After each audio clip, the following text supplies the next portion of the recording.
I have a Dillon 550C. This is a Wooden Gunworks tool head for it. This has the free-floating die set up, and basically all it is a roll pin that has a hole drilled through the lock ring for your die, and it allows it to sit just a minute hair above the tool head, and it just allows it to flex. So I really want to have it set up a little bit different, and so it only has a spot for 2. I'm gonna add it to where it can have 4 on this tool head.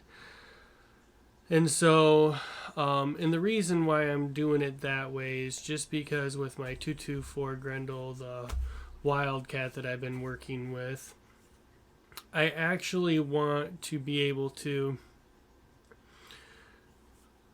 full length size on my single stage, and then in one of the spots I have that Reading Competition neck sizer, so I'm going to neck size that, and then I'm going to run it through a mandrel, and then I'm going to come over here and pour powder, and then I'm going to seat a bullet. So there'll be 5 steps. This is only 4, so we'll do 1 on the single, and then come over here and do the other 4 steps. But I bought these 1/8 roll pins, and then I bought 1/8 drill bits, and mine were getting kind of dull that were on the smaller size, so I just helped my buddy do a different project.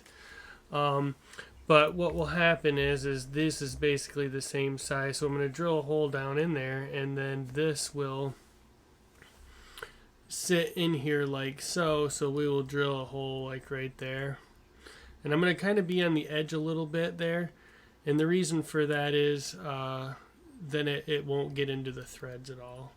And so I don't want to have to run a tap down through this to clean anything up if I don't need to. So we're going to give it a go. I've never tried this before. This tool head's like $70 to buy. So if it works out, a standard tool head is much cheaper. So if I can make my own, these roll pins are $1.29. So we'll see how this goes. So let's give it a whirl, huh?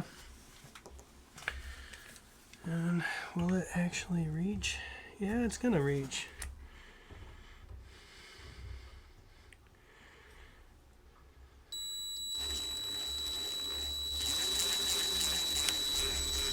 So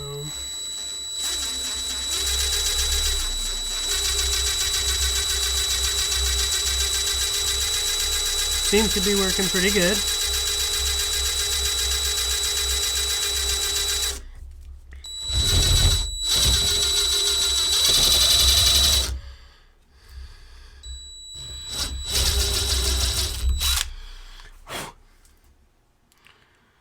Well, right on the edge, aren't we?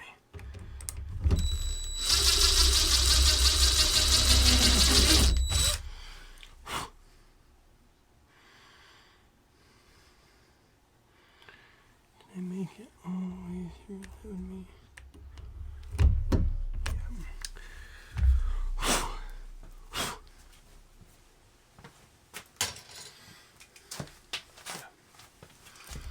So we're going to loosen this up, see how we did here.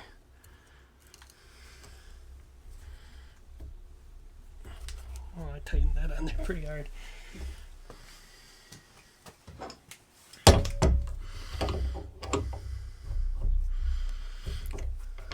Maybe this is a stupid idea, maybe it's not, I don't know. It seems to went through pretty good.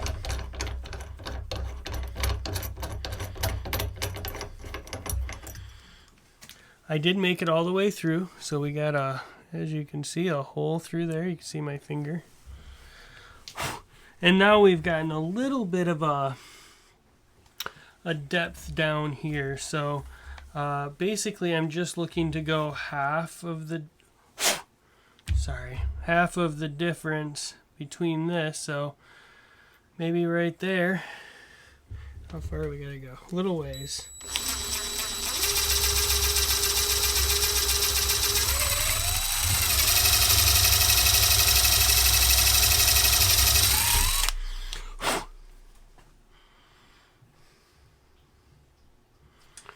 a little bit further.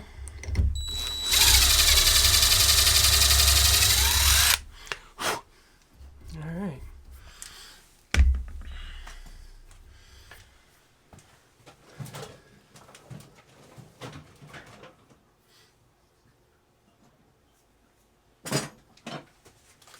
So it seems to be going pretty smoothly so far. So hopefully it continues to go the rest of the way in such a manner. An eighth might have been bigger than I should have went.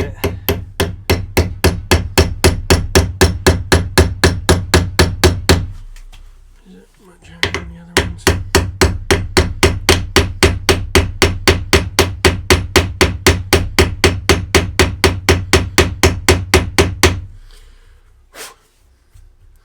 I'm using a brass hammer because I didn't want to mar it up too bad.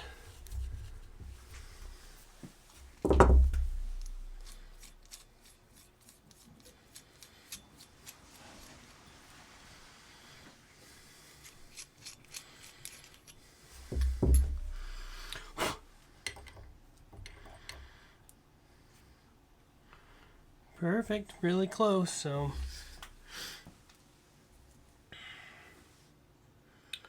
I'm really going to be able to go wider. So we're going to try squeezing this guy down a little.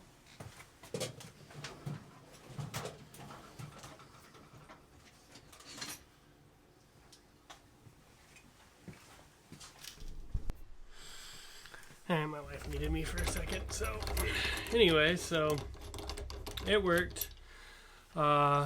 This is a Hornady lock ring, and so that fitted over the Widden.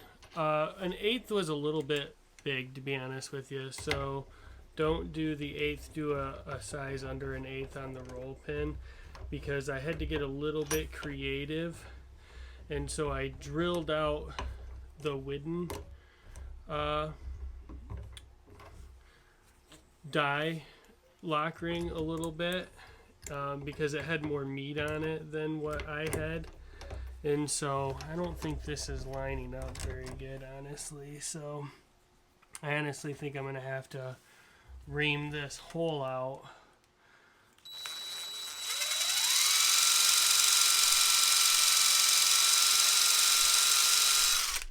a little bit to try to get that to line up. So I wouldn't tell you to do that, to be honest with you. So we need to come back a little farther even yet.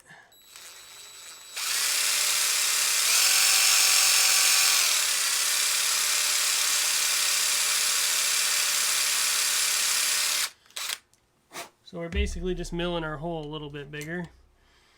We're almost there. That might do it.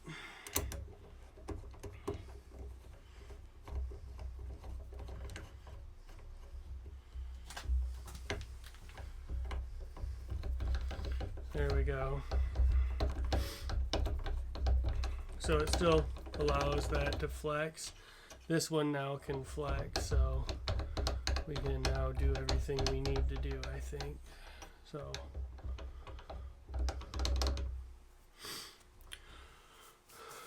So that's kind of the breakdown on that. So I'm going to do it one more time over here. I'm not going to make you suffer through that, but I just thought I'd share with you a way to create a 4 or a 3 or whatever you need floating tool head, because that's the only difference here is just you're paying for labor on the Widden side. So if you bought the $40 Widden tool head and you had some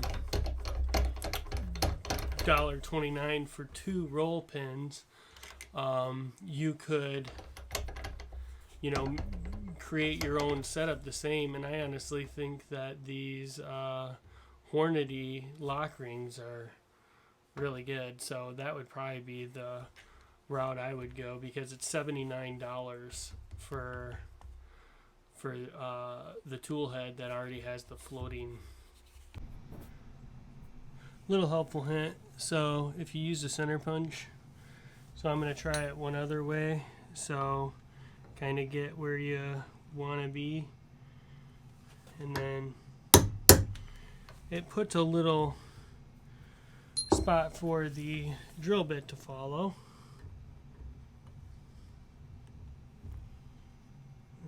That's not in the right spot. So kind of gives you some forgiveness.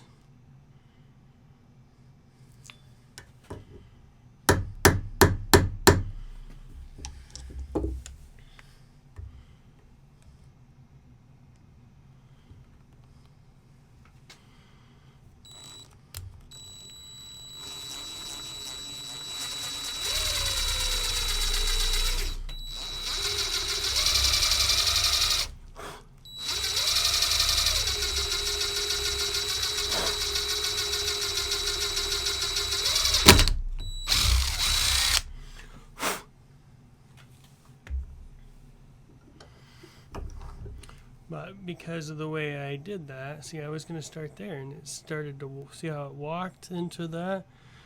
You see on this other one where I started, just to show you, it went close to the threads, but it didn't go into the thread, so it gave us a little bit more room to work. So I just thought I'd give you a share on that, but there you go. So there's another one down. All right, take it easy. Alright, so it's all done. I ended up getting them all to where they float. So I ended up just using the 3 from Widden that I had. I actually have 4, I guess. And then I drilled one out. Then I made an extra one for up here. So that's all done. So now I have 4 floating dies, and so it should make everything a lot easier for keeping everything aligned while we're loading. So kind of makes the progressive press self-aligning by having those float. So we'll see how much better it makes it.